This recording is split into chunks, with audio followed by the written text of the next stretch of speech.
स्वामी विवेकानंद जी ने एक बार बहुत गहराई से कहा था, सच्चा मित्र वही है जो सिर्फ आपके सुख में नहीं बल्कि आपके दुख में भी आपके साथ खड़ा रहता है। सोचिए, आज के इस स्वार्थी दौर में जब लोग दोस्ती का नकाब पहनकर अपने मतलब निकालते हैं, तो ऐसे में एक सच्चे मित्र की पहचान कर पाना कितना ज़रूरी हो गया है। कितने लोग ऐसे हैं जो आपके आसपास सिर्फ इसीलिए हैं क्योंकि उन्हें आपसे कुछ चाहिए, और जैसे ही उनका काम पूरा होता है वो आपकी ज़िंदगी से गायब हो जाते हैं बिना कोई निशान छोड़े।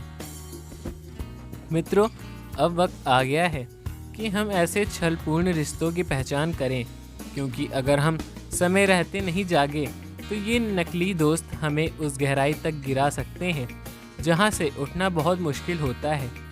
अगर आप भी जानना चाहते हैं कि वे कौन से सच में आपके साथ हैं और कौन से सिर्फ दिखावा कर रहे हैं, तो आज मैं आपको बताने जा रहा हूँ वो 7 ऐसे संकेत जो किसी भी कपटी मित्र की पहचान को बेनकाब कर सकते हैं। ये सिर्फ बातें नहीं हैं, ये आपकी ज़िंदगी को बदलने वाले सबके बन सकते हैं। तो चलिए खुद को इन नकली रिश्तों से सीखते हैं और सच्चे निस्वार्थ मित्र की पहचान करना शुरू करते हैं। दोस्तों, आगे बढ़ने से पहले चैनल को सब्सक्राइब, वीडियो को लाइक करना न भूलेगा और कमेंट बॉक्स में जय माता लक्ष्मी ज़रूर लिखना। नंबर 1, पीठ पीछे बुराई करना। अगर कोई शख्स आपके सामने मीठी मीठी बातें करता है और आपकी तारीफ़ों के पुल बांधता है, लेकिन आपकी गैर मौजूदगी में वही इंसान आपकी बुराई करता है, तो दोस्तों समझ लीजिए वो आपका मित्र नहीं, वो खोटाधारी स्वामी है।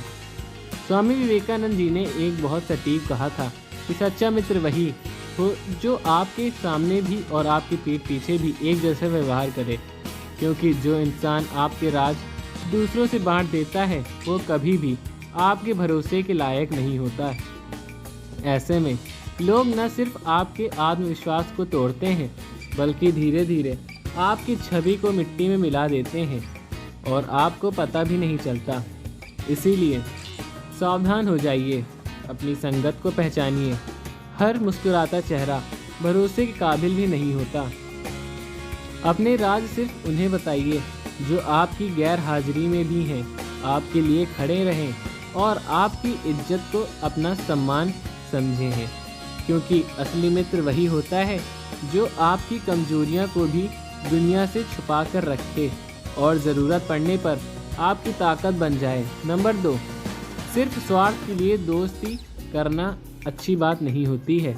एक धोखेबाज मित्र वो कभी आपकी दोस्ती को नहीं बल्कि आपसे मिलने वाले फ़ायदों को अहमियत देता है। जब उसे आपकी ज़रूरत होती है तो वो बड़ी मिठास से बात करेगा, आपकी तारीफ़ करेगा, आपकी भावनाओं को छूने वाली बातें करेगा और मदद मांगते वक्त ऐसे पेश आएगा जैसे आप ही उसकी दुनिया हो। लेकिन जैसे ही हालात पलटते हैं, जैसे ही आपको उसकी ज़रूरत पड़ती है, तो देखिएगा या तो वो बहाने बनाएगा या फिर आपकी मौजूदगी को नज़रअंदाज कर देगा। यहीं से फ़र्क समझ आ जाता है सच्चे और स्वार्थी दोस्त का। स्वामी विवेकानंद जी ने बिल्कुल सही कहा था, सच्चा मित्र वही होता है जो आपके सुख और दुख में भी साथ हो और आपके दुख में भी मौजूदगी से खड़ा रहे। सच्ची दोस्ती कोई सौदा नहीं होता है, वो तो एक ऐसा मासूम रिश्ता है जो स्वार्थ से नहीं, संपन्न और सच्चाई में चलता है। इसीलिए जब भी किसी रिश्ते में बार बार सिर्फ एक तरफा उम्मीदें और झूठे बहाने दिखें, तो समझ लीजिए कि वो दोस्त नहीं, आपकी भावनाओं का सौदागर है।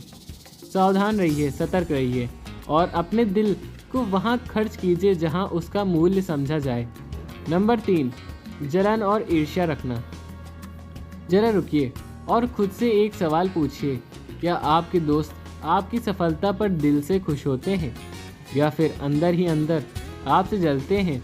क्योंकि याद रखिए, कपटी मित्र वही कभी आपकी तरक्की को पचा नहीं पाते हैं। वो आपके सामने तो मुस्कुराते रहेंगे, लेकिन उनके दिल में एक आग जल रही होती है, जलन की आग। ऐसे लोग आपको ताना मारते हैं, आपके सपने को छोटा साबित करने की कोशिश करते हैं, और जब आप कुछ बड़ा हासिल करते हैं तो वो कहेंगे, अरे किस्मत से हो गया होगा, या देखते हैं कितना टिकता है। ये बातें छोटी लगती हैं, लेकिन ये आपके मनोबल को धीरे धीरे अंदर से तोड़ देती हैं। स्वामी विवेकानंद जी ने बहुत गहराई से एक बात कही थी कि जो व्यक्ति आपकी सफलता से जलता है वो आपका मित्र हो ही नहीं सकता, क्योंकि सच्चा दोस्त वही होता है जो आपकी हर उड़ान पर तालियां बजाए, ना कि आपके पंख काटने की कोशिश करे। ऐसे लोगों से सतर्क रहिए जो आपकी जीत पर मुस्कुराएं तो सही, लेकिन वो मुस्कान सिर्फ एक मुखौटा हो जाता है। पीछे से वो बस एक बात सोच रहे हो, काश ये गिर जाए।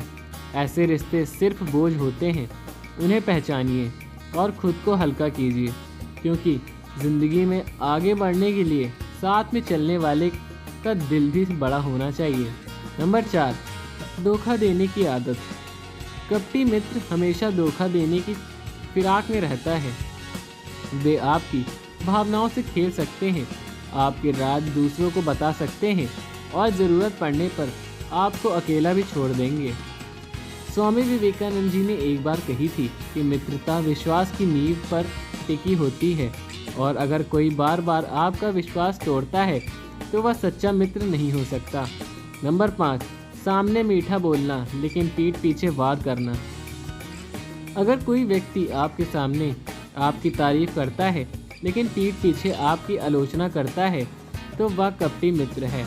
ऐसे लोग दो चेहरे रखते हैं, एक सामने और एक दूसरा पीठ पीछे। वे आपके सामने अच्छे बनने की कोशिश करेंगे, लेकिन असली चेहरा तब दिखेगा जब आप वहाँ नहीं रहेंगे।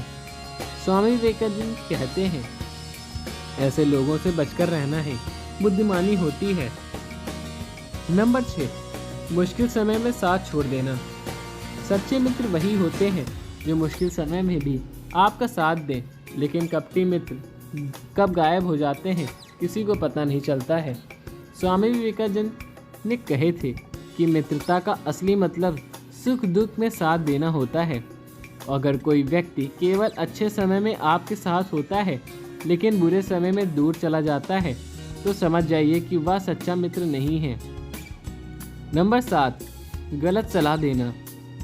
अब जरा एक और सवाल दिल से पूछिए, क्या आपके दोस्त आपको सही रास्ता दिखाते हैं या फिर जानबूझकर आपको गलत दिशा में ढकेलते हैं? क्या वे आपके अच्छे फैसलों पर सवाल उठाते हैं? क्या जब आप कोई सही काम करना चाहते हैं तो वे कहते हैं, यार इतना सही बनने की क्या ज़रूरत है, या छोड़ो ना सब ऐसे ही करते हैं? मित्रों, ये छोटे छोटे शब्द नहीं हैं, ये आपके चरित्र, आपके भविष्य और आपके आत्मविश्वास को तोड़ने की चालें चलती हैं। स्वामी विवेकानंद जी ने एक बहुत साफ कहा है कि सच्चा मित्र वही जो आपको सही राह दिखाए, ना कि गलत सलाह देकर आपको गिराने की कोशिश करे। जो इंसान आपको बुराई की तरफ धकेलता है, जो आपको आपके सिद्धांतों से डगमगाने पर मजबूर करता है, वो आपका मित्र नहीं है, वो आपके जीवन की प्रगति का दुश्मन है।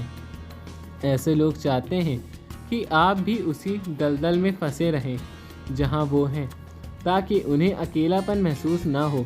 लेकिन आप समझदार हैं, आपको तय करना है कि आप क्या बनना चाहते हैं, भीड़ का हिस्सा या खुद का एक मिसाल। तो अगली बार जब कोई आपको आपकी अच्छाई पर शक दिलाने लगे तो याद रखिए कि वो दोस्त नहीं, एक नकाबपोश रुकावट है। तो दोस्तों, आज आपने जाना कि कैसे कुछ आदतें, कुछ संकेत हमें यह समझने में मजबूर कर देती हैं कि कौन हमारे जीवन में सच्चा है और कौन सिर्फ एक मुखौटा पहनकर हमारे आसपास है। दोस्तों, ये भी जान लेते हैं कि कैसे पहचाने कि कोई आपसे जलन भवन रखता है। आइए 5 पॉइंट्स जो ऐसे समझते हैं। नंबर 1, आपकी तारीफ उन्हें चुभती है। जब भी कोई आपकी तारीफ करता है तो उनके चेहरे का रंग बदल जाता है। वे मुस्कुराते ज़रूर हैं लेकिन दिल से नहीं। वे मुस्कान वो सिर्फ दिखावे की होती है। नंबर 2, आपकी कामयाबी पर सवाल उठाते हैं। जब आप कोई बड़ी उपलब्धि हासिल करते हैं तो वो इसे आपकी मेहनत नहीं बल्कि भाग्य या तुक्का कहकर छोटा दिखाने की कोशिश कर देते हैं। उन्हें आपकी सफलता नहीं बर्दाश्त होती है। नंबर 3, आपकी अनुपस्थिति में आपकी बुराई करते हैं। आपके पीछे वो आपका नाम लेकर नहीं मगर इशारों में, तानों में आपकी बुराई कर देते हैं और सामने आकर ऐसे बर्ताव करते हैं कि जैसे सबसे बड़े शुभ चिंतक वही हों। आपको नीचा दिखाने का मौका नहीं छोड़ते हैं। हर बार जब आप कुछ अच्छा करते हैं वो कोई न कोई कमी निकालने लगते हैं, जैसे कि उन्हें हर हाल में साबित करना। दोस्तों, आप उनसे अधिकतर बच के ही रहिएगा। नंबर 5, आपकी नकल करते हैं लेकिन मानते नहीं हैं। वो आपके पहनावे, आपके बोलने के ढंग, यहाँ तक कि आपकी आइडियाज़ तक की नकल कर देते हैं, लेकिन कभी नहीं मानते कि वो आपसे प्रभावित हैं। अंदर से वो आपको फॉलो करते हैं पर बाहर से आलोचना कर देते हैं।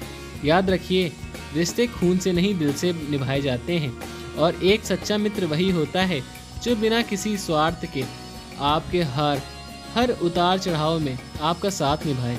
इसीलिए अब वक्त आ गया है कि आप अपने जीवन की परछाइयों को पहचानें, उन लोगों को अपनाएं जो आपका भला करते हैं और उनसे दूर हो जाएं जो न सिर्फ आपसे काम निकालने के लिए आपसे मनमुटाव प्यार करते हैं। अगर ये बातें आपके दिल को छू गई हो तो इस वीडियो को आप उन सच्चे दोस्तों के साथ ज़रूर शेयर कीजिएगा जिन्होंने आपके जीवन में वाकई में एक रोशनी की तरह काम किया है। और हाँ, अगर आप ऐसी ही सच्ची गहराई भरी बातें हर हफ्ते जानना चाहते हैं तो हमारे चैनल को सब्सक्राइब करना ना भूलें और कमेंट बॉक्स में जय श्री राम लिखना ना भूलें, क्योंकि ये सिर्फ बातें नहीं, ये ज़िंदगी बदलने वाले अनुभव। फिर मिलेंगे एक नई सोच के साथ। तब तक के लिए जय श्री राम, जय बजरंगबली। धन्यवाद।